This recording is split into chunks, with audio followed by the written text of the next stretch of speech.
Eu tirei a minha imagem para ver se o link dela melhorava.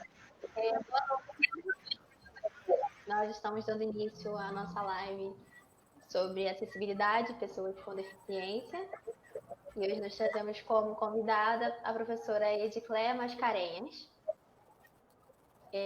Ela fez graduação em Psicologia pela UFRJ e fez uma de Pedagogia pela Universidade do Grande Rio. Fez mestrado em Educação pela UERJ e doutorado em Ciência na área da Saúde, da Criança e da Mulher pela Fundação Oswaldo Cruz. Vou passar a palavra agora para o Vinícius. Boa noite a todos. Boa noite, Júlia. Boa noite, Márcia. Boa noite, professora Edicléia. É um prazer recebê-la aqui. Uma série de lives, Quem Somos Nós? Eu falo isso sempre, porque se tiver um marinheiro de primeira viagem chegando, ele sabe do que se trata. A série de lives Quem Somos Nós? O papel da física no mundo da cultura e na tradição intelectual.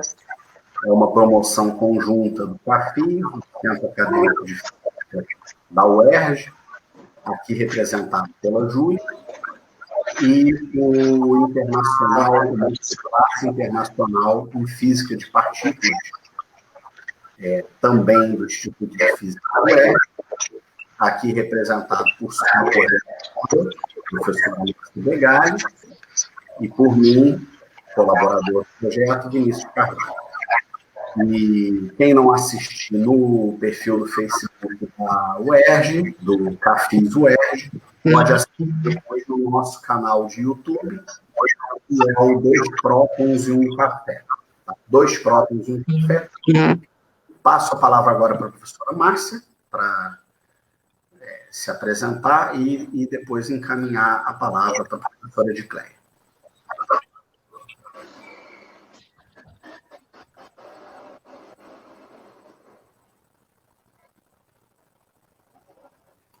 Seu microfone, Márcia. Aqui. Acho que agora foi. Isso. Boa noite a todos. Desculpe ter deixado o microfone no mute. Quero agradecer a participação da professora Edicléia aqui para nos presentear com um pouquinho do conhecimento e da experiência que ela tem em trabalhar com alunos com deficiência e todo o trabalho que há anos ela já vem desenvolvendo na UERJ. Não vou me alongar muito, tá? Obrigada a todos vocês aqui por participar. Como o Vinícius já disse, quem não conseguir assistir pode ver depois aí nas mídias sociais, tanto no Facebook como na página do YouTube, dos 2 prótons e um café. Essas nossas lives, bem como a página do 2 prótons e o café, faz parte do projeto de extensão que a gente tem na UERJ, do Masterclass. Quem quiser mais informações pode entrar em contato com a gente aqui via Facebook, mandando e-mail para mim ou para o Vinícius, tá? E boa live para todos nós. Edicléia, muito obrigada.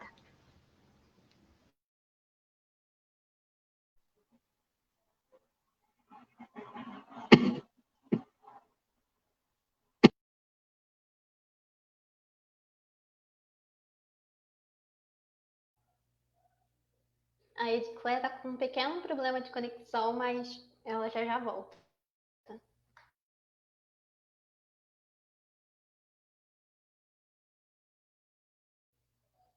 Vinícius, seu microfone está desligado. Obrigado.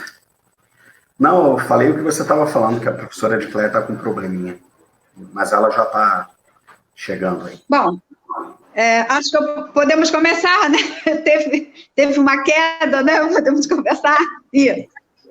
Podemos. Bom, eu agradeço imensamente, né, a professora pelo convite, os professores, colegas de UERJ, também aos alunos do Centro Acadêmico, ao projeto de extensão, enfim, a todos pela oportunidade de estarmos nessa tarde, iníciozinho de noite, unidos, enquanto bons UERJianos,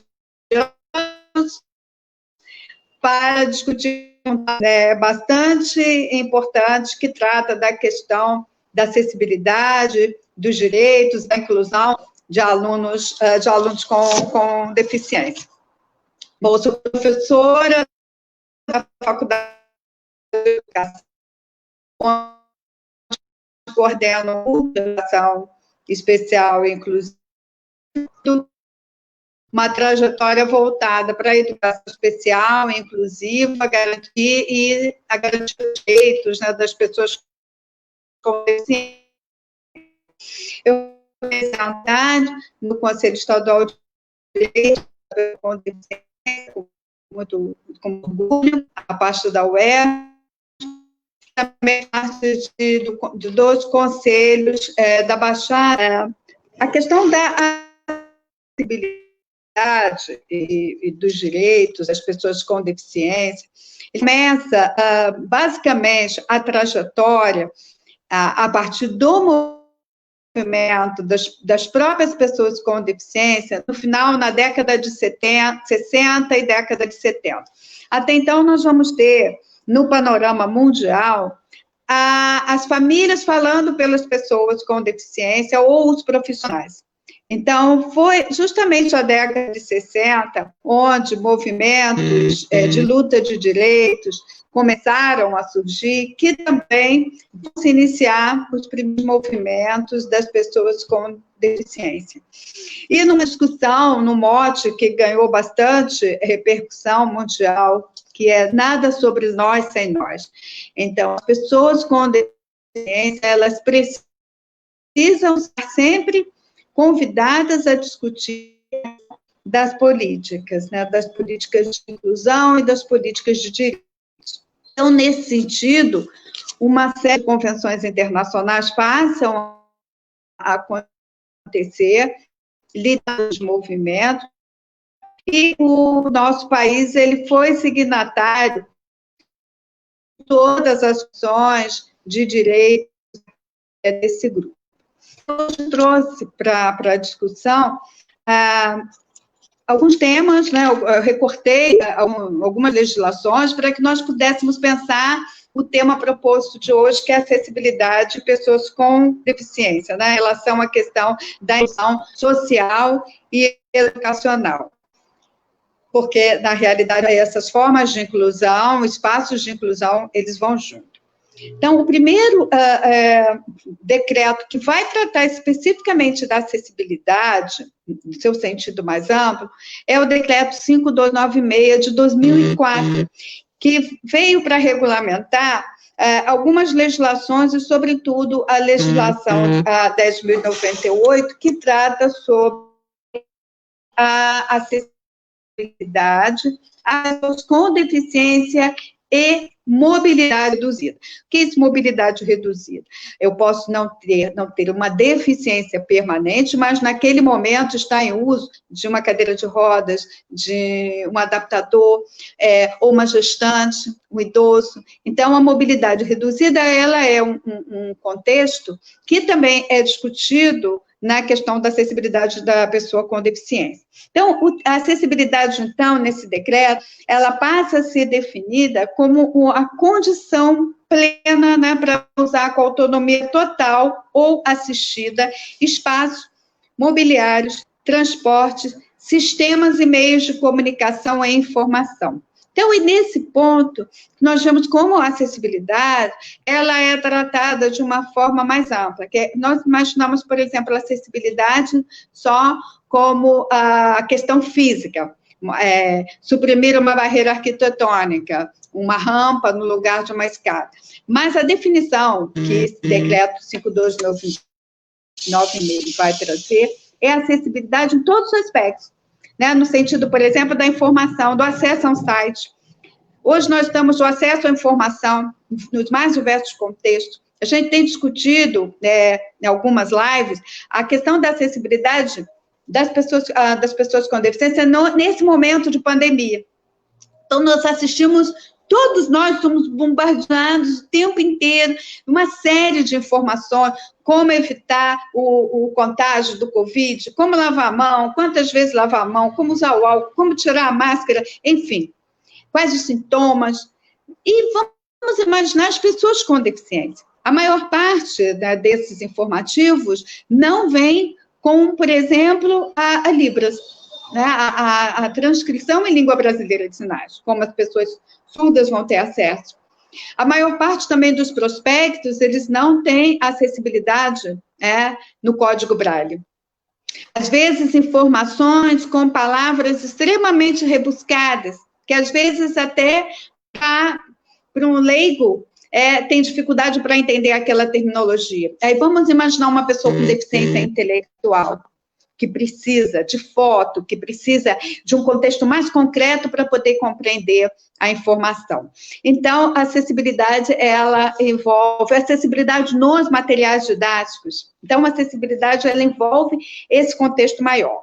E desde o decreto 5296, o conceito de acessibilidade, ele vem ao lado do conceito de barreira. A barreira, então, é qualquer entrave ou bloqueio no movimento, na circulação, no acesso à informação, nos dispositivos e meios de comunicação. Por exemplo, a gente, quando acessa um site, às vezes o site é lindo, se clica e aparece uma série de desenhos, cascatas. Para a gente, né, para o vidente, às vezes até incomoda, né, porque tanto brilho. E, às vezes, aquele site, justamente porque ele está tão cheio, né, de redundâncias de informação, ele é um site que não é acessível às pessoas com deficiência. Por exemplo, os cegos são incapazes de poder acessar com seus leitores de tela por de informação.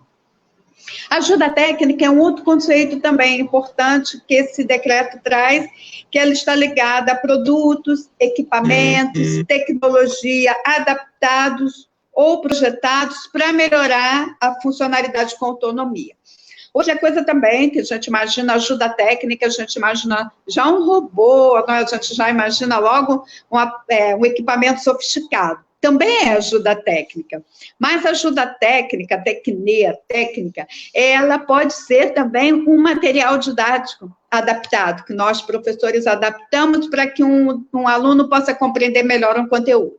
Depois eu vou falar da minha disciplina no final, mas a gente vai voltar a falar sobre os materiais didáticos enquanto ajuda técnica. Então, quando um professor de física, ele precisa que um aluno entenda o contexto daquele gráfico, o contexto daquela parábola, o que é aquele, enfim, o que vai representar um circuito, como ele vai passar aquela informação para um aluno deficiente visual. Então, é uma técnica, né, uma construção técnica de uma ajuda dentro de um material didático, onde aquele professor elabora para que aquele conceito ele possa chegar até aquele aluno com deficiência. E olha só que interessante. Olha que...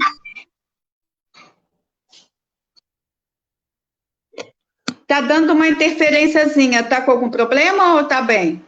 Tá legal? Tá bom? Estão me ouvindo? Ah, legal. Deu uma interferência. Bom...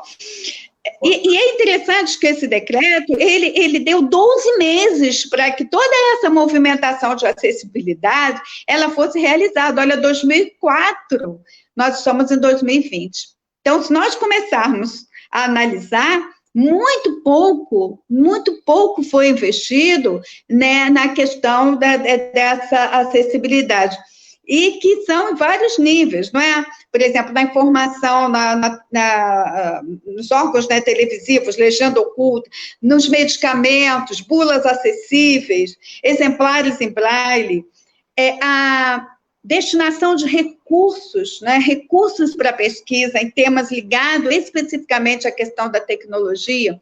Aí nós sabemos que praticamente quase não são colocados, né, editais onde realmente, sobretudo para o campo da educação, a gente possa estar, né, produzindo essas ajudas técnicas. E que a ajuda técnica fosse considerada, né, uma área específica de conhecimento. Bom, nós vamos ter também um decreto que muito importante também, de 2005, que foi o 5626. Esse decreto, ele vai normatizar, né, e dar as informações e os caminhos para a execução da lei que cria, né, que define a língua de sinais brasileira enquanto uma língua oficial. Então, a Lei 10.436, ela, a língua brasileira de sinais, ela passa a ser uma língua oficial brasileira. Mas o que vemos aí? A dificuldade que nós temos ainda, né, nas instituições de termos um intérprete, na nossa casa mesmo, não na nossa universidade. A dificuldade, nós não temos intérpretes. Né? Hoje estamos aqui organizando essa live, se tivéssemos intérprete, estaria, né, enquanto companheiro de trabalho, estaria conosco. Né? Então, não temos intérpretes nos hospitais. Vamos imaginar uma mulher surda em um trabalho de parto, chegando ao hospital, e ninguém, né, que saiba se comunicar em língua de sinais. Hoje já existem profissionais de saúde e grupos de pesquisa interessados em estarem discutindo, intercambiando, o grupo de pesquisa que eu coordeno, para que a gente possa estar pensando, né, como é que a gente pode estar também nos outros campos de conhecimento discutindo acessibilidade, né, acessibilidade à saúde, acessibilidade jurídica também, que não existe, como é que o cidadão ele vai se reportar diante, né, de um órgão se ele não tem ali como conversar, né, como dialogar, ou como se expressar na sua língua materna. Então, é uma situação dramática, né, o que nós vivemos. E mais recente, a Lei Brasileira de Inclusão, de 2015, que é a 13.146, que institui a Política Nacional da Pessoa, né, com a Inclusão, o Estatuto da Pessoa com Deficiência. Então, a Lei Brasileira de Inclusão, ela é uma política que institui o Estatuto da Pessoa com Deficiência. E aí eu quero pontuar, lembra que a gente falou do 5296 de 2004, que colocava acessibilidade e barreira juntas, né, como questões, conceitos para se discutir junto. Então, onde tem onde não tem acessibilidade é porque uma barreira está ali entravando, né?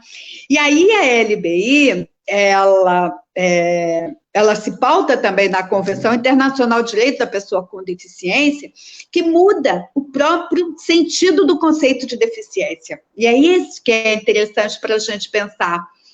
Porque antes o conceito de deficiência era só pensado como um conceito eminentemente biológico, patológico. É um problema da pessoa, né? Não ter o órgão do sentido, não ter um membro do corpo, não ter o funcionamento intelectual. Mas a Lei Brasileira de Inclusão, ela vai trazer um conceito que nós passamos a discutir como um conceito social ecológico. Então, a deficiência, ela é vista como uma perda em órgão de função, claro, né? A pessoa tem uma perda auditiva, tem a perda visual, mas ela vai se tornar, essa perda de função vai se transformar numa deficiência quando o contato com a barreira ele existe. E aí, e nesse sentido, então,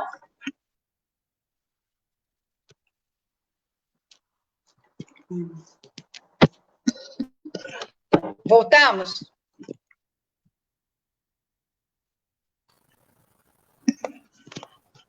Sim, voltamos. A senhora nos ouve? Não, a conexão caiu. Ela caiu. Ela caiu. Mas a nossa querida audiência, aguarde só um instantinho. Desculpe, são percalços das transmissões ao vivo aí. Desculpe, daqui a pouquinho ela entra. Infelizmente, tem dias que fica muito difícil. Tempo de... Tá bom, todo mundo acessando também diversos. Olá, professora. Ela está tentando... Deixa eu tirar minha imagem, que eu acho que o link fica menos vazio. Está de volta, Edicleia. Oi? Posso seguir? Tá. Posso? Tá ao vivo, professor. Tá, é que...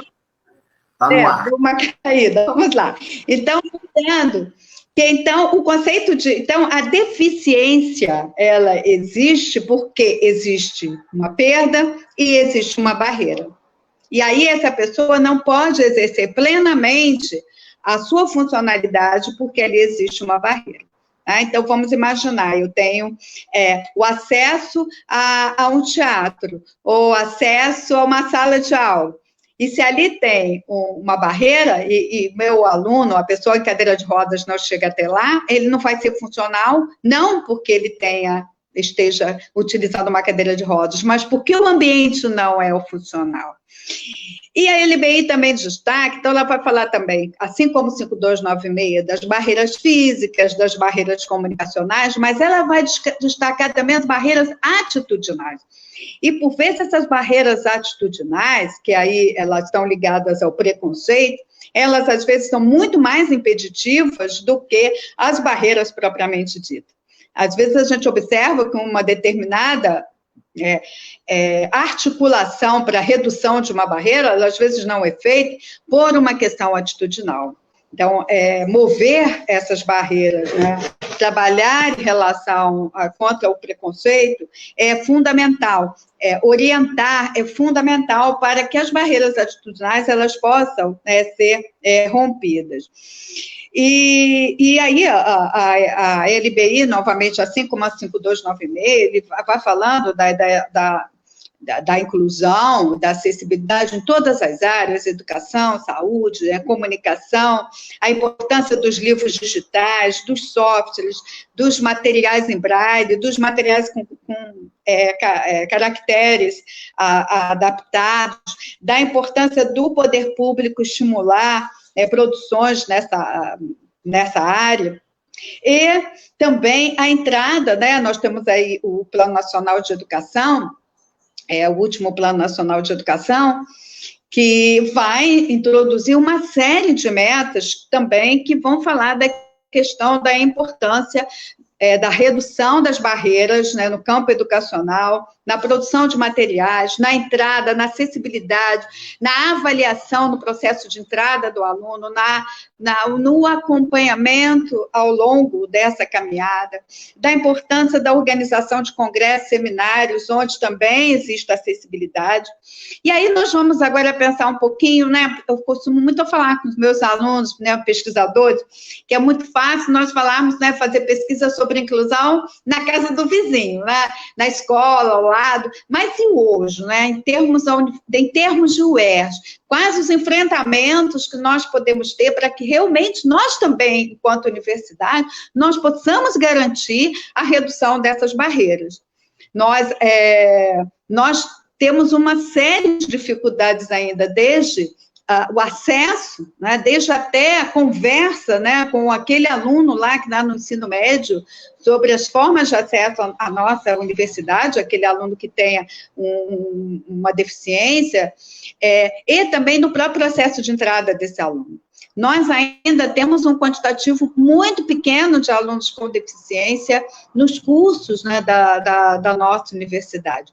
Surdos, usuários de Libras, praticamente desconheço. Então, nós temos ainda muitas barreiras de acesso a esses alunos. Né?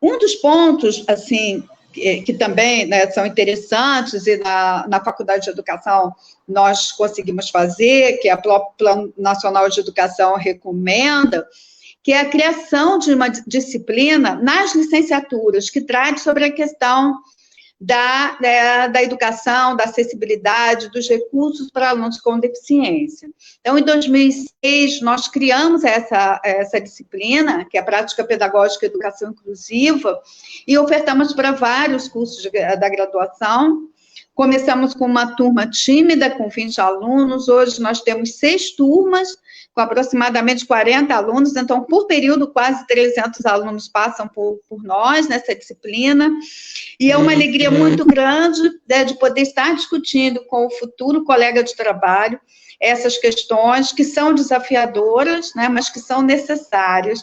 E os nossos alunos, eles são extremamente receptivos a essa disciplina, extremamente criativos, porque um dos trabalhos finais é produção de material didático acessível, é o que eu explico para os meus alunos.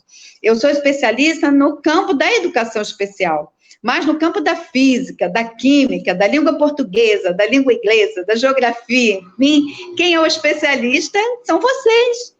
Então, é um conhecimento que é uma interface.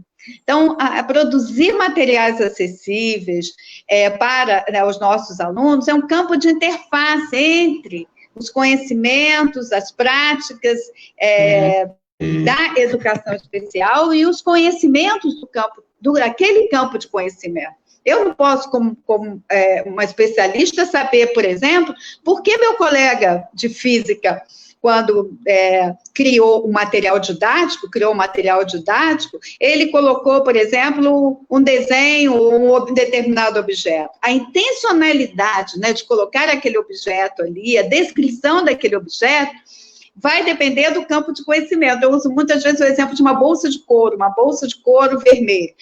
Se for um professor de arte, qual o sentido que tem aquela bolsa? Né? Um professor de meio ambiente, né? Seria uma questão ecológica, enfim. Então, aquele objeto, ele só tem um sentido para aquele professor. Então, quando a gente fala, né, por exemplo, da audiodescrição, para livros didáticos, audiodescrição de imagem, tem que ser um conhecimento em parceria. Assim também como a tradução de um material em língua de sinais também. É importante a relação do intérprete com o professor daquele campo de conhecimento. Então, são campos de conhecimento ainda novos, ainda desafiadores, e que são espaços eminentemente inter e transdisciplinares. Então, a partir dessa transdisciplinaridade, a partir dessa percepção, primeiro, de que existe um problema e a gente precisa ter um enfrentamento em relação a ele, que nós vamos realmente poder, aos poucos, irmos construindo, eu falo assim, aos poucos, a gente está até bastante atrasado em termos legais, mas irmos constituindo essa consciência coletiva inclusiva, né? Além da questão da necessidade de termos, né, mais profissionais voltados, né, na nossa universidade para estar produzindo material e recebendo não só as pessoas com deficiência nas aulas, mas também, como vocês têm projeto de extensão, eu também tenho projetos de extensão que ofereço palestras, então nós precisamos ter técnicos que estejam conosco. Nós também precisamos, por exemplo, nós temos hoje, por exemplo, impressoras, né? Impressora Braille. A impressora Braille, ela é um material extremamente necessário, mas demanda necessidade, né, uma necessidade técnica, de manutenção, para que realmente, produção de grande escala, nós precisamos de impressoras mais potentes, de materiais mais potentes. Nós temos o termoforme, que é um material que ele se produz material tátil. Então, nós temos uma série, né, de equipamentos, né, que precisamos ter para que, futuramente, a gente possa até constituir um núcleo de produção de material.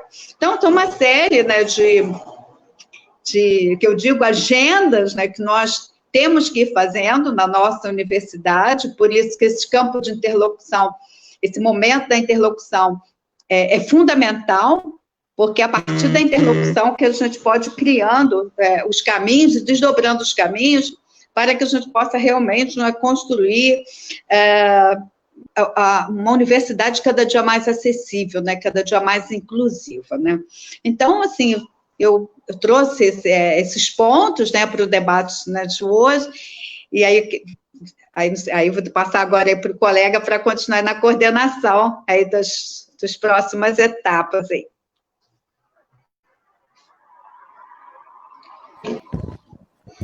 Márcia, gostaria de levantar algum questionamento?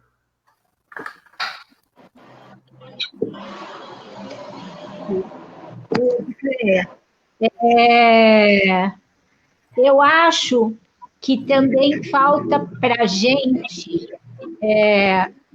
não sei se uma convivência maior, mas com certeza uma conversa maior com o aluno que tem deficiência, porque muitas vezes a gente não se dá conta de que a maneira como a gente está ensinando, está explicando alguma coisa, não está permitindo que esse aluno com deficiência consiga ter acesso ao conhecimento que a gente está tentando transmitir.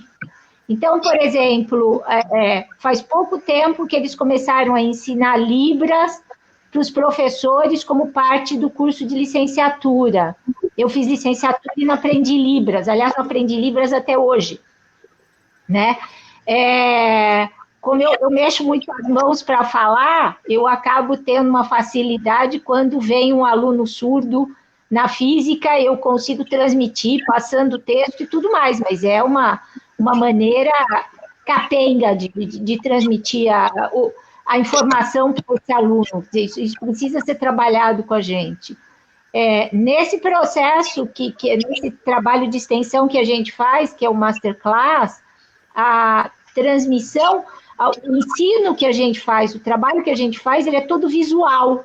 Eu não dei conta que ele era todo visual, até que apareceu uma aluna cega e me disse, professora, a senhora disse que essa atividade é para todo mundo interessado, mas ele não é para mim. E eu falei, por quê? Ela falou, porque eu sou cega, eu não vejo o que a senhora está mostrando. E eu nunca tinha me dado conta disso. Então, eu acho que talvez até a falta de convívio que a gente tem no dia a dia, realmente essa coisa de ninguém fala sobre a gente sem a nossa participação, falta mais essa interação com os alunos, com os profissionais com alguma deficiência física, exatamente para chamar e para a gente ampliar essa maneira de transmitir o conhecimento, permitindo que ele atinja todas as pessoas, porque realmente é uma falha nossa. Dar aula, transmitir, fazer o que for, que não inclua o acesso à informação por parte de pessoas cegas, surdas, o que for, o acesso a quem é cadeirante, e por aí vai. Né? Você ensinar um aluno que seja tetraplégico sem exigir que ele te entregue uma lista escrita toda semana, e coisas desse tipo. Né? Tem que estar dentro da discussão pedagógica do planejamento do curso, também a maneira de se transmitir essa informação para pessoas de todo tipo físico, com deficiência, seja ela qual for, e pronto. Eu acho que isso, na verdade, é ajudar o aprendizado em geral, não é só para o aluno que apresenta uma determinada deficiência. Eu acho que isso acaba auxiliando a turma como um todo, na compreensão daquilo que a gente quer passar para o aluno.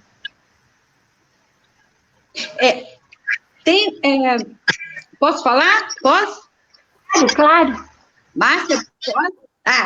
Eu acho que a Márcia apontou uma questão assim, importante, quer dizer, como que o professor ele vai passar o conteúdo, e eu às vezes tenho alunos na licenciatura com deficiência, não são muitos, né, mas tenho alunos cegos, e eles às vezes trazem essa dificuldade, né, de como às vezes os nossos colegas também não estão preparados também para passar o conteúdo. Na realidade, os nossos colegas, eles foram todos formados, né, numa graduação, que não tiveram uma formação para lidar com o público com deficiência.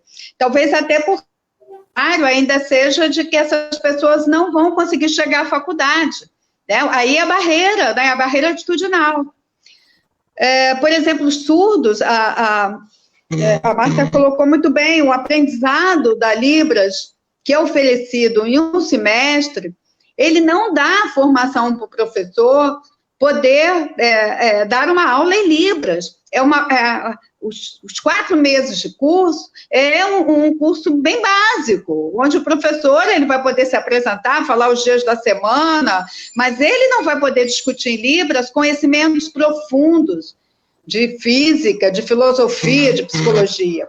Por isso que o intérprete ele é fundamental, porque a Libras tem níveis de proficiência. 4 meses, ninguém sai com uma proficiência. Esse é um ponto, né, que a gente precisa realmente ter o intérprete ao nosso lado, quando tivermos alunos surdos. O outro ponto é que muitos nomes não existem ainda em língua de sinais brasileira, muitos conceitos. Eu vou dar um exemplo, eu estava dando aula, eu sou professora do programa de mestrado da UF, Diversidade e Inclusão, e lá nós, por um princípio ideológico, a gente recebe alunos com deficiência. Já temos aproximadamente 40 surdos que terminaram o mestrado. Eu estava dando aula falando sobre síndromes que afetam a área auditiva, e o grupo de surdos estava, assim, questionando, eu parei a aula e perguntei o que está acontecendo. Eles pediram para que eu desenhasse de novo como é que era o GEM, eu fui para o quadro, desenhei, mostrei a transparência, cada área, e aí eles ficaram surpresos, e porque eles não sabiam, naquele momento eles tinham percebido que síndromes eram várias, e quando eu escrevi mais de 7.000, porque eles só tinham um sinal, que é esse aqui, né, com o dedinho puxando, que é alusivo à síndrome de Down. Então, eles viram que o sinal deles estava errado, o sinal que eles usavam tanto tempo, que tinha que mudar o sinal. Aquele sinal não representava mais aquele conceito. Naquele momento, eles estavam construindo um conceito, o conceito de síndrome, entre eles. E aí, eles criaram um sinal, que é a mão IS, fazendo, como se estivesse espalhando. É o que a gente chamaria de um neologismo. Então, eles criaram um sinal no grupo de surdos naquele momento, que pode se transformar, ele pode ser compreendido dentro dos usuários da língua de sinais brasileira, mas eles não tinham um sinal naquele momento que representasse aquele conceito. E aí, poxa, a gente pode imaginar, tem conceitos de vários campos de conhecimento, da química, da física, da geometria, que isso ainda é o universo a ser descoberto. E que aí eles vão representar como datilologicamente. E o datilológico é como se fosse, nós estivéssemos soletrando uma palavra nossa, mas que não fosse o conceito. Então, hoje a gente também está trabalhando com pesquisa, né, com pesquisa de sinais, com os surdos, adultos, com os surdos que chegaram ao nível superior para discutir essa questão dos sinais. E aí eu acho que um outro ponto também, que a Convenção Internacional de Direitos da Pessoa com Deficiência aponta, e a gente não tem também hoje dentro das universidades, são pessoas com deficiência, professores com deficiência. Então, temos pouquíssimos professores, colegas com deficiência conosco. Porque os concursos, eles não prevêem reserva de vaga, porque justamente, às vezes, é uma vaga, e nós não temos no cômputo de professores da universidade, professores com deficiência. E nós temos mestres, doutores, pós-doutores, né, com diversas áreas de deficiência, que hoje não estão trabalhando na universidade. Então, esse é um ponto. A própria disciplina mesmo de Libras ainda não é ofertada por professores surdos. A maior parte dos professores de Libras são professores ouvintes, que não têm um aprofundamento, né, na proficiência em Libras. Né? Bom, então, são pontos que também nós precisamos ter uma cultura inclusiva, não só para receber alunos, para receber também os nossos colegas com deficiência, que, lembra, nada sobre nós sem nós, que dentro da universidade, eles vão estar podendo colaborar no sentido da organização de uma cultura, né, inclusiva. Eu vou dar um exemplo, né, um outro exemplo também em relação à questão, né, de material.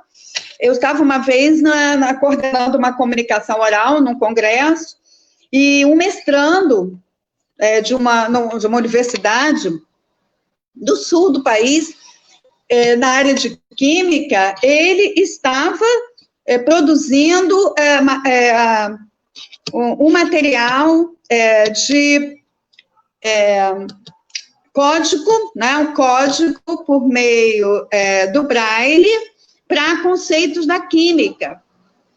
Claro que eu deixei passar, né, individualmente, eu não estava ali numa banca para avaliar, eu estava com uma colega, mas eu perguntei para ele, você conhece a Convenção Internacional Braille?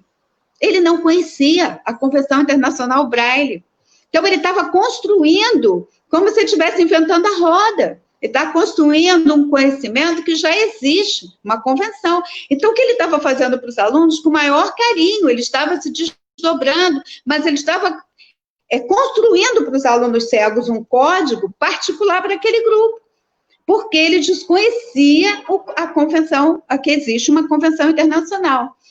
Isso por quê? Porque a gente não tem, né, as disciplinas na graduação para que realmente possa minimamente ofertar ao futuro professor os caminhos que eles já estão construídos, que já existem construídos, e de onde ele pode partir para que ele realmente possa estar produzindo melhores, né, materiais, ou buscando melhores formas, né, de poder receber esse seu aluno.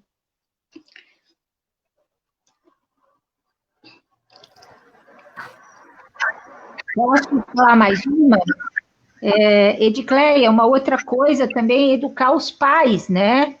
Porque uma das minhas sobrinhas, acho que há uns 2 anos, ela teve um professor de química que tinha síndrome de Down. E a escola mandou uma carta para os pais perguntando se eles aceitavam que o professor com síndrome de Down desse aula para os filhos deles, porque se todos os pais não aceitassem, a escola não ia aceitar o professor. E ele passou num concurso público do estado de São Paulo, como é que a escola não vai aceitar o professor? E todos aceitaram, e todos sempre disseram que ele foi um dos melhores professores que eles tiveram, porque além de ele ser uma pessoa sensacional, ele sabia muita química, e ele era assim, um professor extremamente dedicado.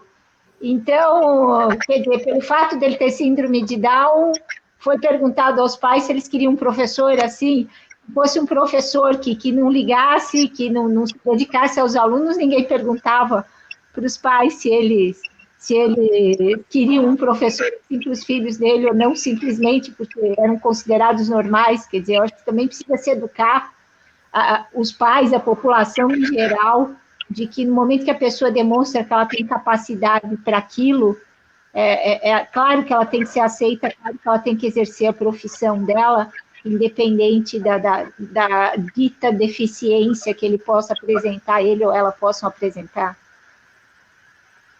E aí, na realidade, é o bojo do preconceito, não é? Nós tivemos uma época que existia um preconceito em relação ao professor nas séries iniciais, um homem não poderia dar aula na educação infantil nas séries iniciais, ou preconceito em relação ao professor negro, ou professor homossexual, enfim, tudo isso são fantasias movidas pelo preconceito.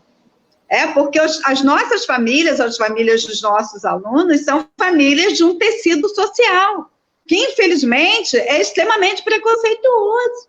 Nós estamos aí assistindo, no Brasil, no mundo, e esse momento que a gente está vivendo aí de pandemia, do isolamento, aflorando, né, e demonstrando e expressando toda a barbárie e o preconceito que existe.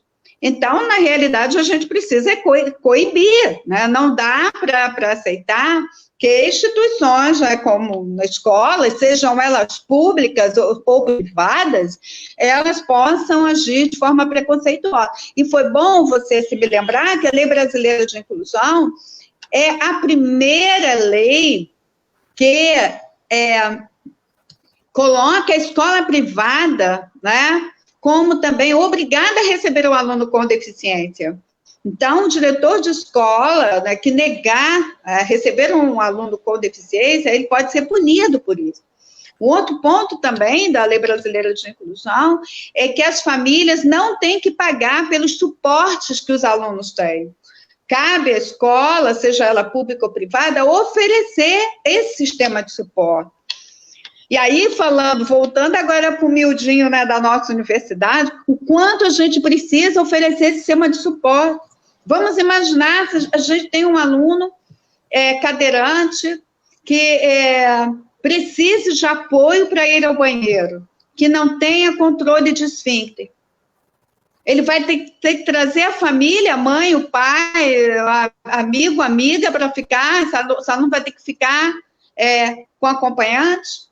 Então, é papel, sim, da universidade está lá na Lei Brasileira de Inclusão, profissional de apoio, mas nós não temos profissional de apoio.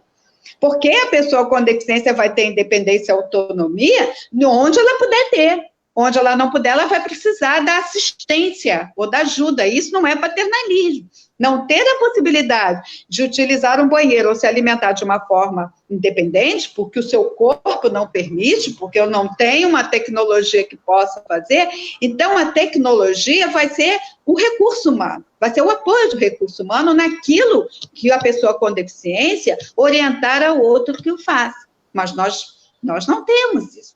Nós não temos nos banheiros um espaço para uma pessoa com deficiência que precise de uma asepsia diferenciada, nós não temos. Nós não temos banheiro, né? E aí não é só na universidade, no Brasil, nós vivencia muito no exterior, banheiro para ostomizado. Ostomizado é a pessoa que teve um câncer, enfim, ou tem uma alteração genética, que todo o aparelho excretor vai ser na região do umbigo. Então, a pessoa faz a asepsia de pé. Ali ela toca a bolsa coletora. Então, o sanitário, ele tem que ser adaptado àquela pessoa que tem o seu aparelho excretor diferenciado. Nós não temos. É um sanitário que parece uma pia. Parece uma pia e ali a pessoa faz a asepsia. Nada que não possa ser colocado. Onde está a barreira? Na atitude. Nós não temos banheiros para anões. Já pensaram nisso? Como a pessoa com nanismo pode ter um banheiro com independência? Né? As nossas bancadas também são todas, né, de uma forma que não tem uma adaptação para se pensar um aluno com nanismo. Nós não temos carteiras para alunos com nanismo. Eu tinha uma aluna com nanismo que tinha uma cadeira que a gente segurava, sabe aquela cadeira? Ninguém mexe, não pode mexer, some, tudo isso que a gente vive, né, no miudinho da sala de aula. Mas nós deveríamos ter numa quantidade, né, específica. Nós não temos cadeira em tampa em U, que é o nosso aluno cadeirante, ele encaixa e ali ele pode trabalhar com tranquilidade. Nós não temos.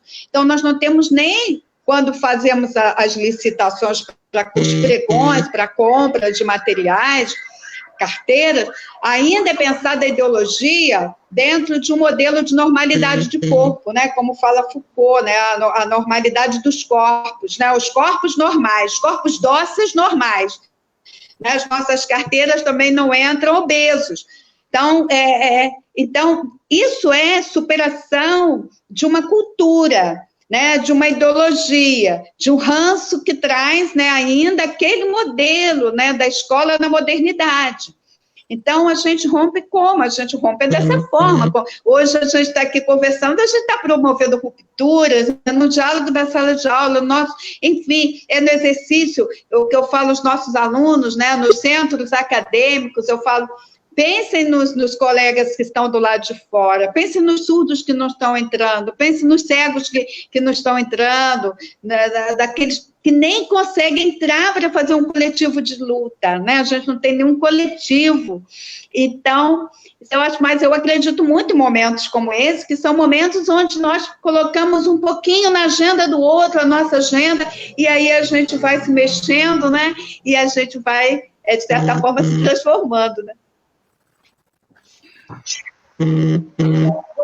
fazer mais um comentário.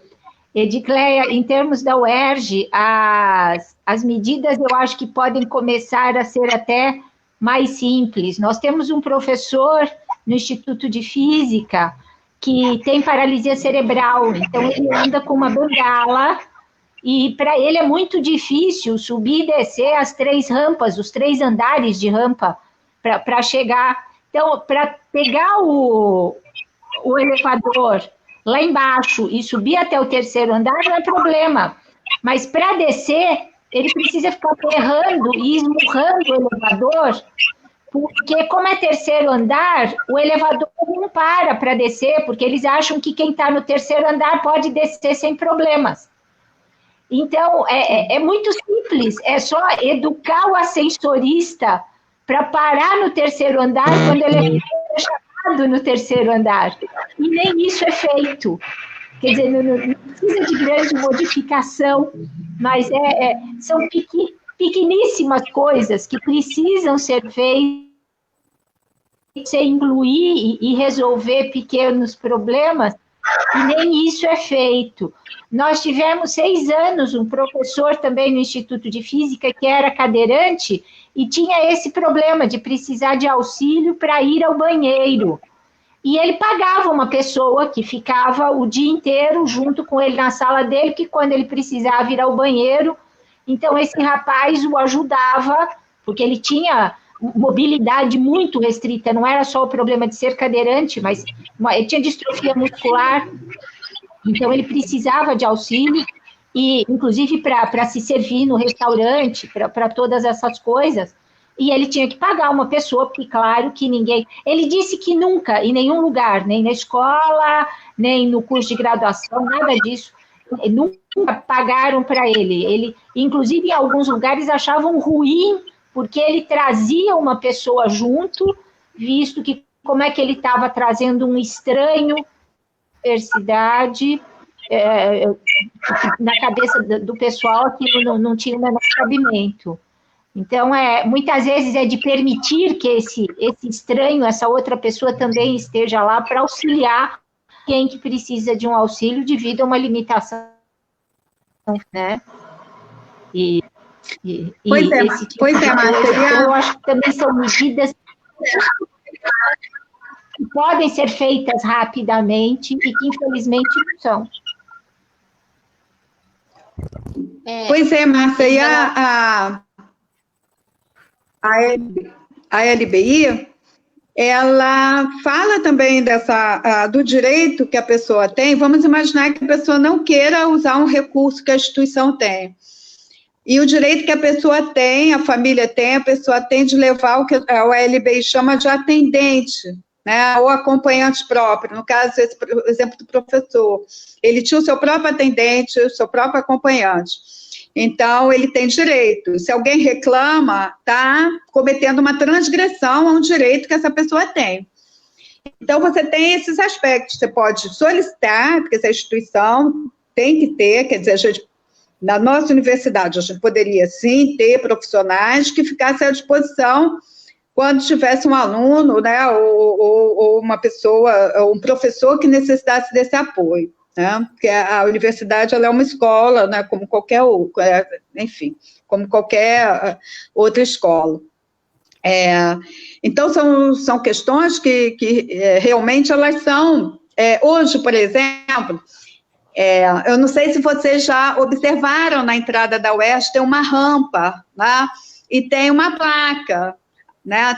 Essa rampa tem um nome, professora Maria da Glória Chaper, que foi a professora que fundou o Rompendo Barreiras. Essa rampa não existia. A UERJ acessível, bom, ela era a partir do primeiro, né?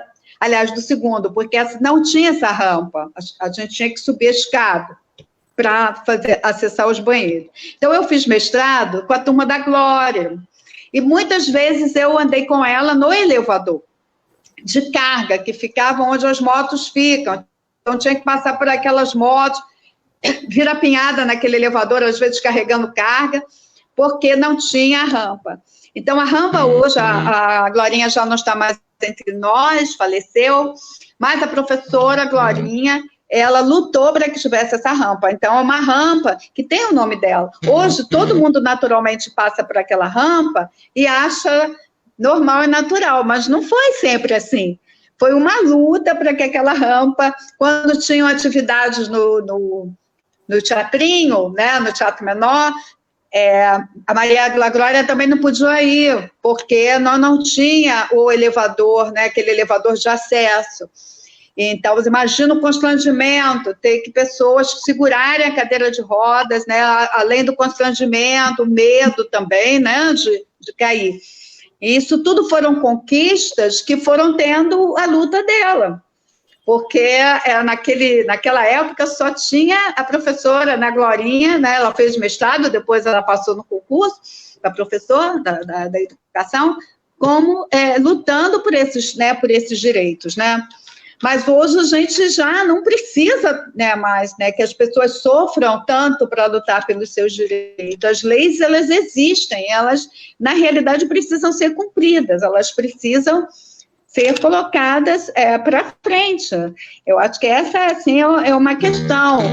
A Márcia colocou muito bem, tem o nosso movimento, né, de solidariedade que a gente vai fazendo ao longo do dia a dia, tanto com os nossos colegas como com os nossos alunos, mas nós precisamos de medidas, e aí que são medidas realmente, que partem de um coletivo maior, para que realmente a gente possa oferecer, né, enfim, essa acessibilidade, né, de uma forma mais extensiva, né. Por exemplo, dar um exemplo também da biblioteca, né? Nós não temos na biblioteca funcionários para escanear os livros, a maior parte dos livros não são acessíveis, são os livros em tinta. Então, como é que vai ser o acesso também, né, para uma pessoa cega para um livro que ele não... E hoje a gente tem as impressoras, os scanners, né, que fazem, né, de uma forma rápida, pode escanear o livro. A gente tem também legislação, tem um Tratado de Marrakech, tem a própria 5296, que faculta o escaneamento de livro para a pessoa com deficiência visual. Então, são todos esses pontos, né, que a gente precisa ir tocando para que realmente essa acessibilidade ela possa ir se ampliando, né? Professora, quando a gente estuda alguns personagens da história das ciências, das artes, por exemplo, nós vemos grandes nomes que deram contribuições inestimáveis para a história das ideias, das realizações humanas, em algum momento tiveram um quadro qualquer relativo ao acometimento de uma doença ou um acidente e assumiram essa condição, né, de algum tipo de privação, né, física. Por exemplo, um dos maiores matemáticos de todos os tempos, o Euler, boa parte de sua obra foi produzida nos últimos 10, 15 anos de vida, quando ele estava cego. E ele conseguia mentalmente conceber, né, todas aqueles desenvolvimentos matemáticos e narrava isso para os seus filhos ou para assistentes que tomavam nota. Um outro exemplo no século XX, bem mais próximo de nós, é o Stephen Hawking, né, que foi cadeirante por décadas e também deixou uma contribuição muito importante para a ciência. Nas artes, nós temos o Beethoven, que surdo, né, compôs parte da nona. Acho que a professora nos perdeu, ela deve voltar. Uma conexão caiu, não é? A conexão dela caiu. Esperar um pouquinho. Isso acontece. Ela está... Vinícius, espera um minutinho. A gente que espera. Para ela voltar, então. Em tempos de pandemia e pandemônio. Me ouve, professora? Não. Acho que ela voltou. Ela ainda está tentando Entrar. Aí, entrou. Olá, professora. Tudo bem? Não. Tá, a gente está indo devagarinho, degrauzinho de cada vez. Daqui a pouco volta. Para mim, parece que ela entrou, mas eu não sei se ela me ouve. Agora foi. Acho que agora foi.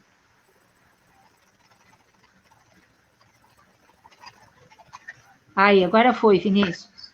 Olá, professora, tudo bem? Eu tive que mudar aqui por causa da minha bateria. Tá. Me ouve bem agora? Não, a conexão dela tá caindo. Nos ouve bem Vinícius, agora? eu queria pontuar. Posso falar? A senhora nos ouve? Está ouvindo bem? Não. Estão me ouvindo? Porque parece que a conexão está caindo. Vinícius, posso falar? Vinícius, deixa me ouvindo? Tá. Não, está caindo, Márcia. Não é. Mas. Professora, eu não sei se ela está ouvindo a gente ou não. Por isso que eu fiz o sinal para ela poder falar.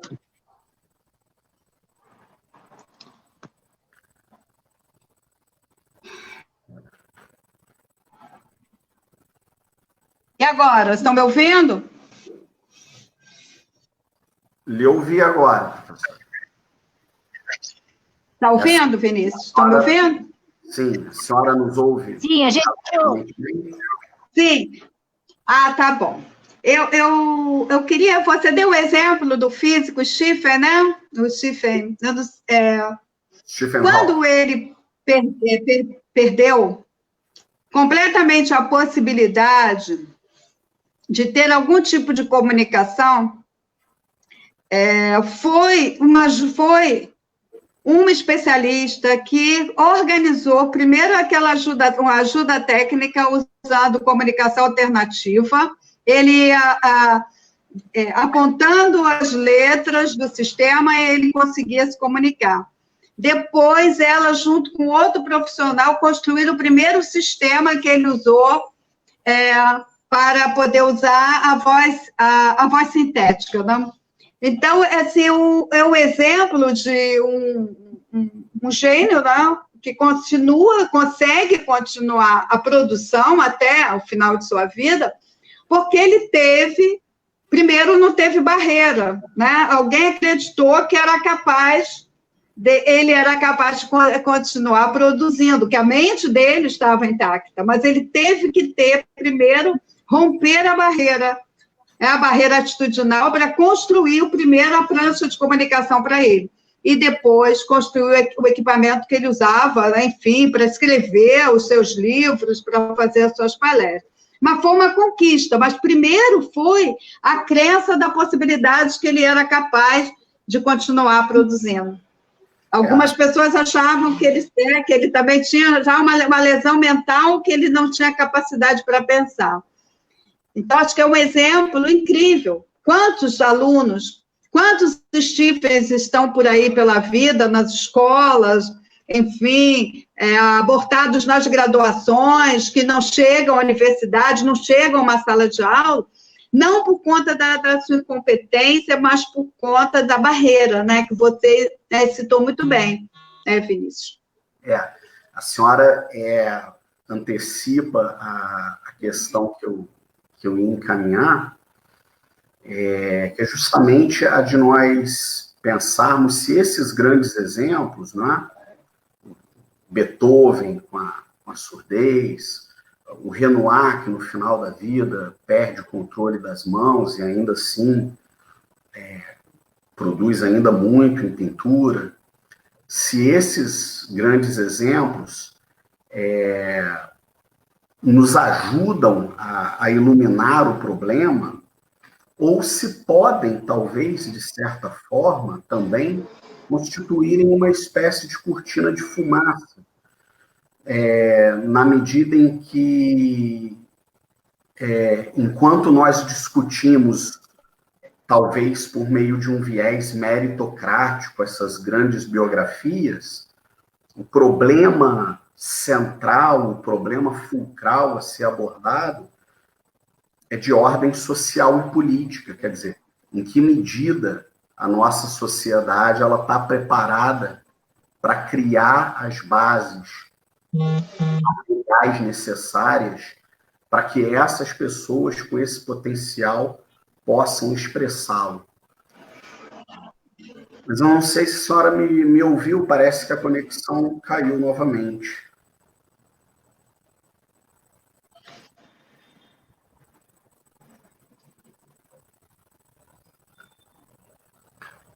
Eu não sei se a senhora me ouviu agora, professora. Parece que a conexão caiu novamente. Me ouve?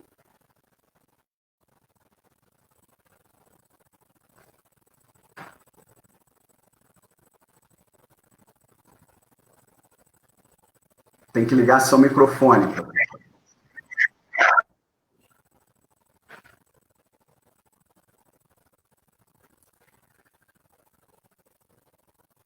O seu microfone está desligado, professora Edicléia.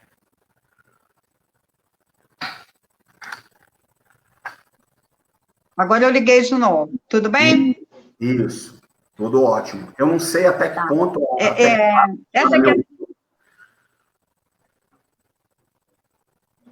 Essa questão que você trouxe da meritocracia, ela é muito interessante, né? Porque esses discursos da superação, né?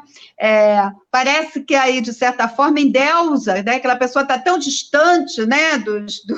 Que vira quase um semideus. Eu acho que justamente desconstruir, né? Esses tipos dos grandes discursos, das grandes verdades, porque elas, de certa forma, não colaboram muito para eliminar o preconceito.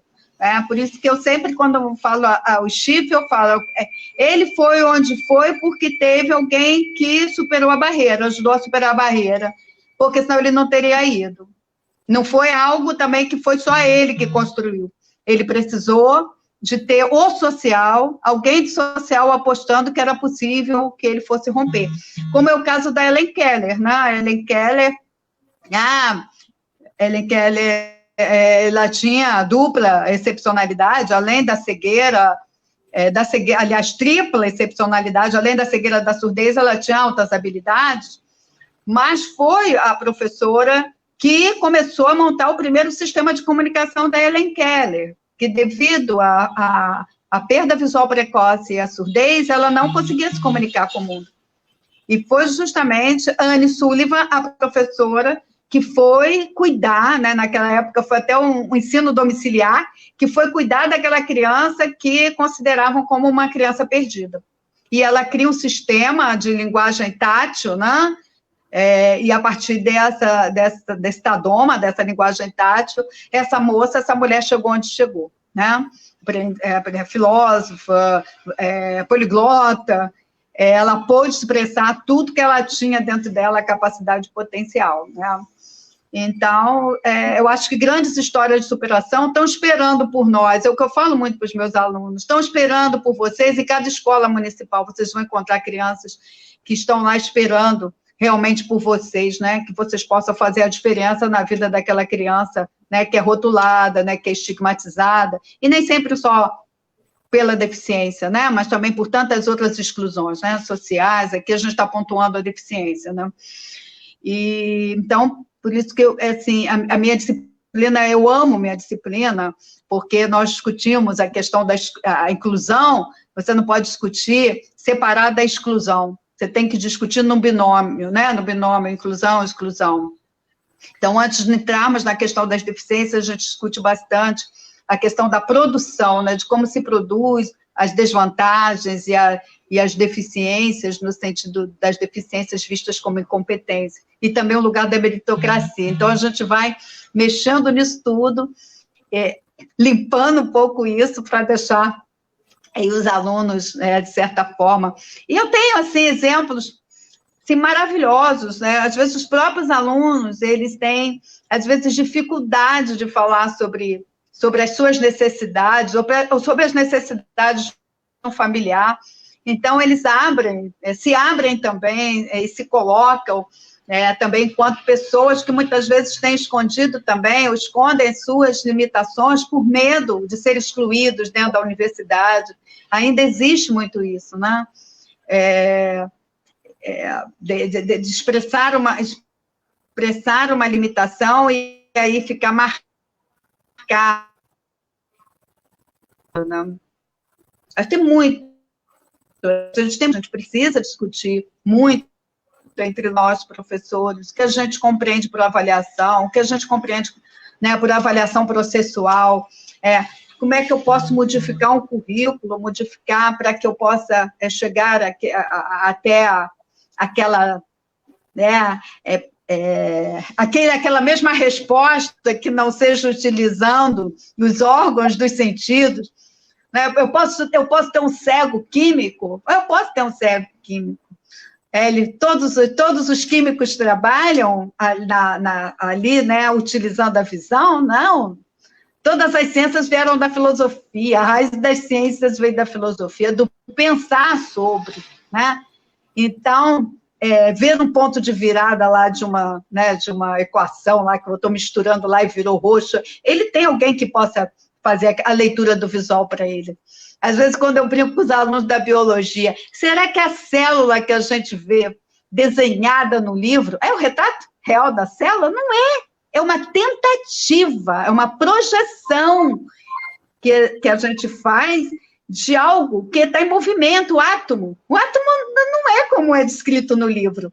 Então, aí a gente vai discutir que o átomo que um cego pensa é diferente, é melhor ou é pior do que um átomo de que um vidente. Ele pode pensar o átomo, ele pode, inclusive, pensar o átomo de um autista, né, que tem uma possibilidade, né, de fazer deslocamentos, né, cognitivos e trabalhar intercambiando áreas que os não autistas fazem. Ele é capaz de trabalhar com projeções em 3D no pensamento. Então, ele vai até perceber um átomo melhor do que nós, que não trabalhamos com aquela dimensão. Então, eles podem nos ajudar muito. Muito nas pesquisas. Eles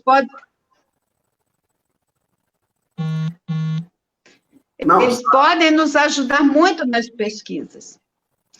Para compreender, a forma de compreender o mundo a partir de um outro olhar,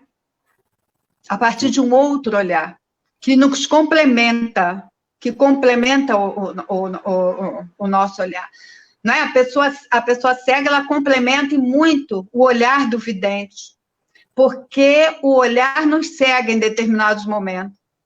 E o cego, ele observa, né, de outras formas, é o tato, é pela audição, e ele complementa aquele sentido que a gente, naquele momento, às vezes as pessoas falam assim, eu vou perceber melhor o ambiente, aí fecha os olhos para perceber o ambiente, né? Como quando você fecha os olhos, você utiliza outros canais.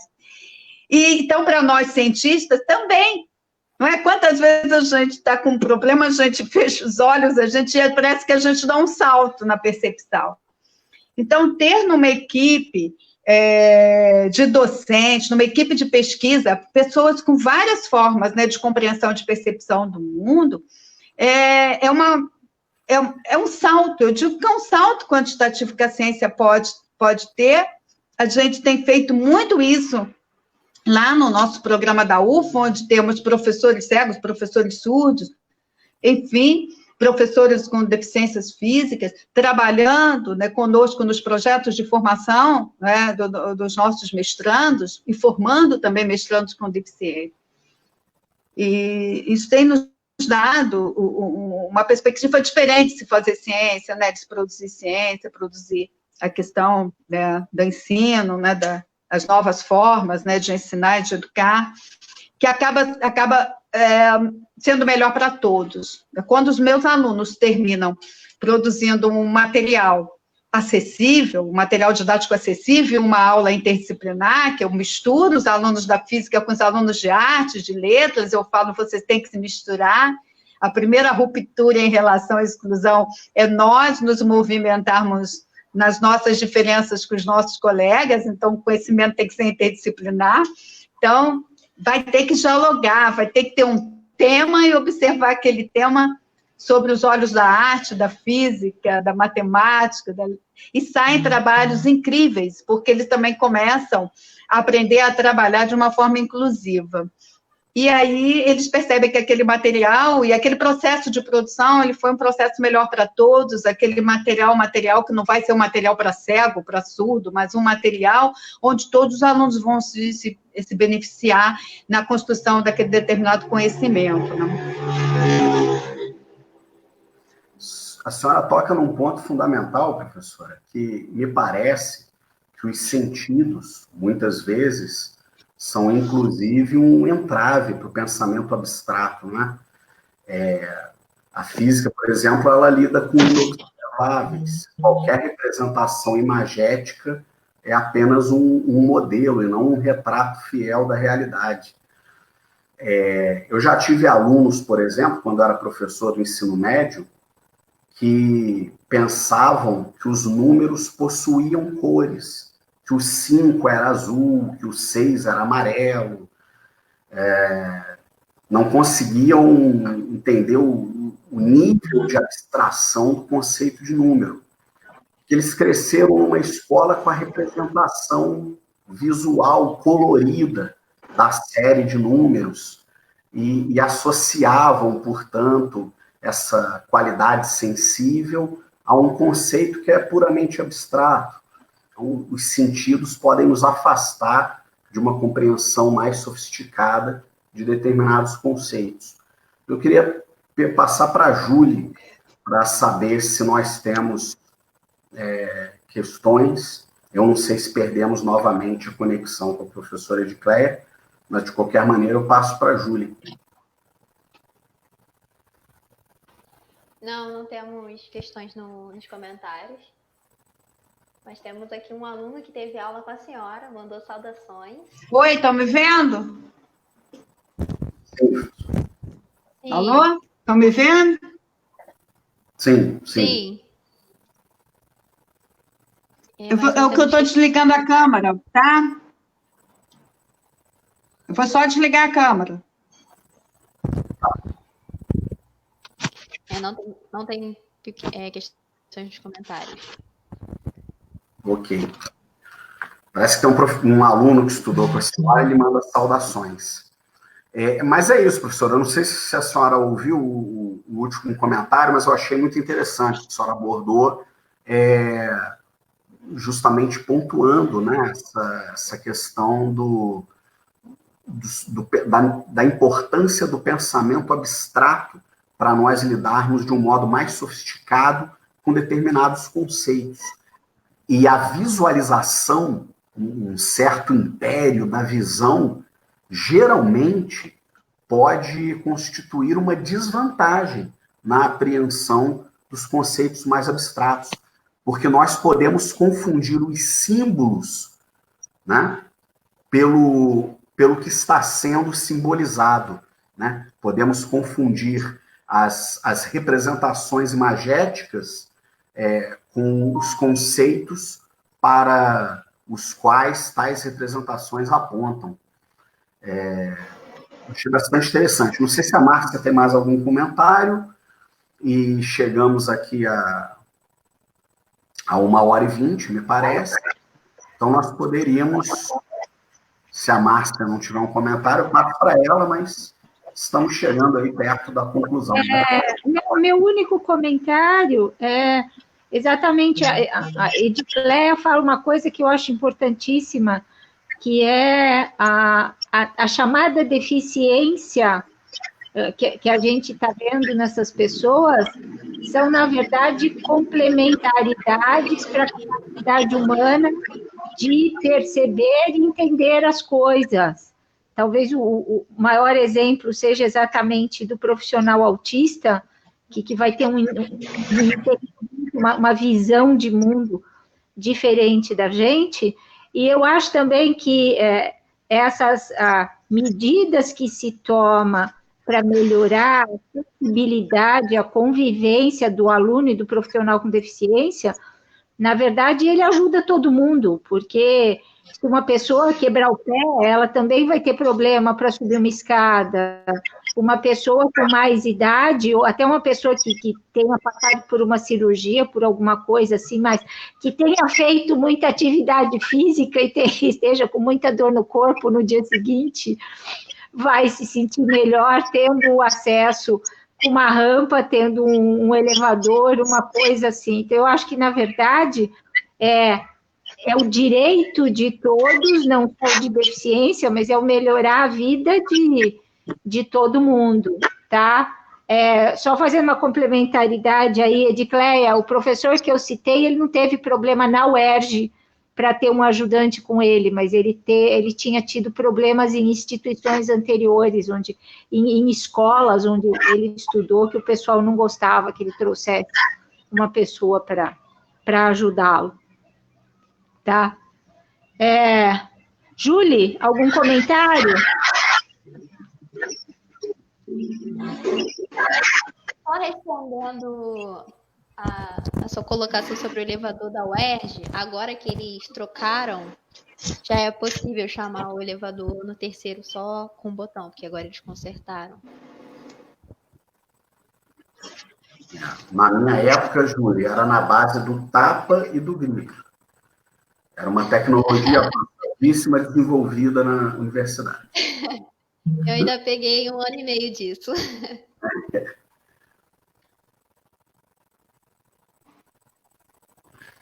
Mas então é isso. Não sei se a professora Edicleia nos ouve.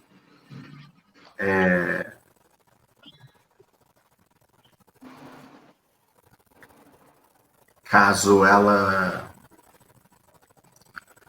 teve problema, né, com conexão agora. Mas parece que ela está com problema. Parece que ela está com problema para acessar a internet. A internet dela deve estar caindo. Aqui, voltou.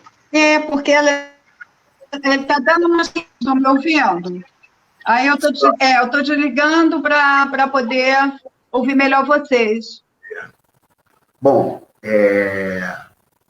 eu encaminho os meus agradecimentos e reforço que a live depois fica disponível, continua disponível no perfil de Facebook do Cafis, e depois vai para 2 Prótons e um Café no YouTube. Agradeço a professora Edicleia, agradeço a Júlia, agradeço a professora Márcia, passo a palavra à professora Márcia para fazer os agradecimentos também.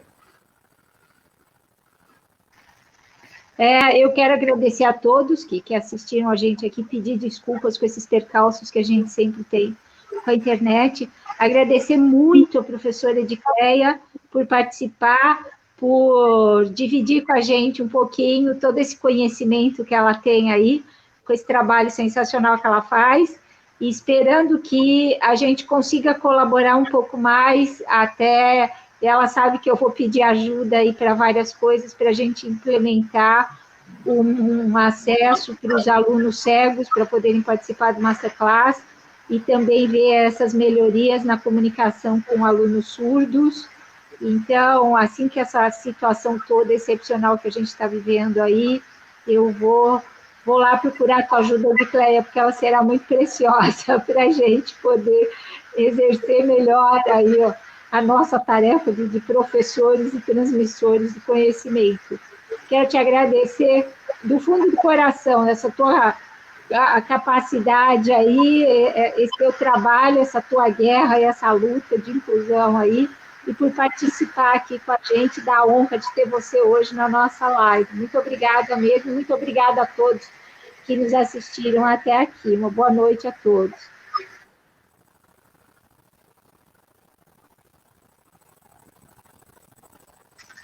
Passando a palavra para a Júlia, e claro, Passando para a Júlia, e depois ela passa para a Edicleia. Estão me ouvindo ainda? Sim, a gente...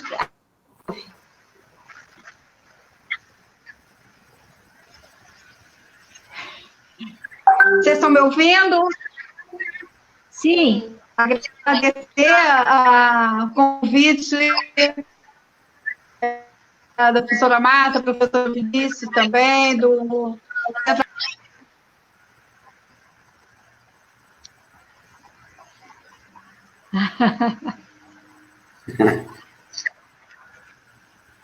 Enquanto a Edicleia não volta, deixa eu deixar aqui meu eterno agradecimento ao Cafis, a Júlia, a Úrsula, a todo o pessoal do Cafis, que topou fazer essas lives com a gente, e que permitem que elas sejam operadas, porque eles é que conseguem operar bem esse software para a gente ter as lives. Edicleia está de volta. Edicleia, por favor. E assim, as mudanças todas, os grandes cortes epistemológicos aí na ciência, eles não se deram nos consensos, né? Eles se deram pelas rupturas. Então, acho que discutir educação inclusiva, inclusão social, eu vejo que é um corte epistêmico no campo das ciências humanas, que é poder trabalhar no dissenso do que se acha, do que se concebe como verdade, até as verdades que nós temos, às vezes, concebidas, né, do que ensinar, de que forma que se ensina, quais são os modelos que se usam para ensinar. O Vygotsky, por volta de 1930, né, o Vygotsky, ele usou terminologias e conceitos que hoje a neurociência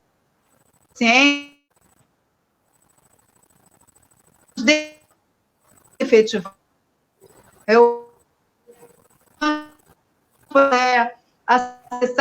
De que forma usam de forma diferenciada os seus cérebros e as suas conexões, mostrando que assim, não existe uma primazia de funções para estarmos diante do mundo e transformando o mundo. E o Vygotsky falava isso na década de 30, né, do século passado, quando ele dizia que quando o organismo tem uma perda de uma função, ali mesmo ele vai já encontrar formas de superação. O que ele vai falar toda a teoria da compensação. Então, as pessoas com deficiência, elas utilizam os outros órgãos sensoriais, as outras formas e áreas cerebrais para compensar aquela perda. Então, o próprio organismo, a forma como o organismo se estrutura, ele nos mostra toda a possibilidade criativa, né, que o ser humano tem já na gênese da sua formação. E, na realidade, o que interpõe é a cultura. É o que o Vygotsky vai falar. A cultura é que vai, por exemplo, as línguas de sinais, elas foram criadas, né, justamente foi no encontro do impedimento da função da fala com uma ruptura que a cultura, né, concebeu capaz para que as línguas de sinais elas surgissem. Surgiu na França, depois veio para o Brasil, né, na época do Império, e hoje nós temos línguas de sinais em todos os países do mundo. E foi a cultura que produziu, porque o ser humano, ele, biologicamente, ele usa mais o sistema da audição e da fala, mas ele não é preparado só para isso. Ele pode usar outros sistemas e construir outras formas, né, de se comunicar. E ela foi construída. Então, isso para nós é muito importante, né? Nós temos um cérebro que ainda é pouco conhecido. E as nossas crianças, nossos alunos especiais, eles nos mostram de que forma eles utilizam o seu aparelho biológico e no contraponto com o social para poder transformar esse social. Então, eu penso que é um campo ainda, né, muito pouco explorado, e sobretudo na interdisciplinaridade, e por isso que eu acho super legal quando eu posso estar dialogando com pessoas da física, com pessoas da química, da antropologia, né, porque nós vamos poder realmente promover essa ruptura. Eu vou dar um exemplo muito interessante. Existe uma área do sistema nervoso são fibras, né, que se chama de corpo caloso. O corpo caloso, ele faz uma relação entre hemisfério direito e esquerdo. E as pessoas que nascem sem corpo caloso, foi pensar, tá, a pessoa não tem corpo caloso. Às vezes você vai descobrir num achado, porque a pessoa funciona, os hemisférios conseguem se comunicar. Mas como que eles conseguem se comunicar? Então, se descobriu, fazendo, né, avaliações pós-mortem, que pessoas que não têm corpo caloso, o cérebro tece um feixe de fibras. Você imagina um cérebro tecer uma rede para se comunicar. Então, é tão surpreendente que, às vezes, esse achado, ele muitas vezes não é encontrado. Então, o cérebro, ele é capaz, né, de se transformar.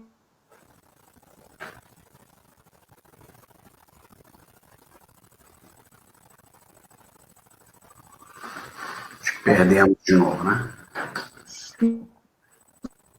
Os vírus, que são bebês que têm alterações neurológicas, também vem nos mostrando como essas crianças, elas estão se desenvolvendo e demonstrando possibilidades, né, de usos, né, de relações com o mundo e de transformações, mesmo com graves impedimentos. Então, eu adoro falar, sabe? Se deixar, eu vou até as 21 horas, né? Mesmo com a conexão caindo. Mas eu gostaria muito de agradecer esse momento, agradecer os alunos aí que estão nos assistindo e colocar aí sempre à disposição para estarmos na interlocução. Uma boa noite a todos. Obrigado, professora. O tema é muito só para fazer um pequeno comentário, que eu já passo para a Júlia para ela finalizar tudo.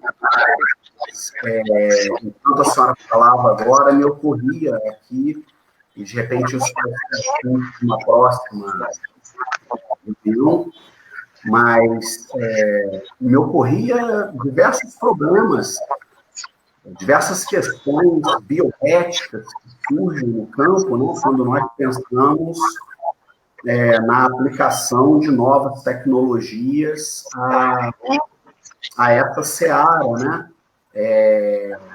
Inteligência artificial, biogenética, desenvolvimento de exoesqueleto. Quer dizer, existe tanta coisa aí em desenvolvimento atualmente, em tecnologia de ponta, que pode impactar profundamente tudo. Mas eu acho que, inclusive, poderia ser melhor explorado numa ocasião em que o assunto principal é mesmo. Mas é isso. Muito obrigado, viu?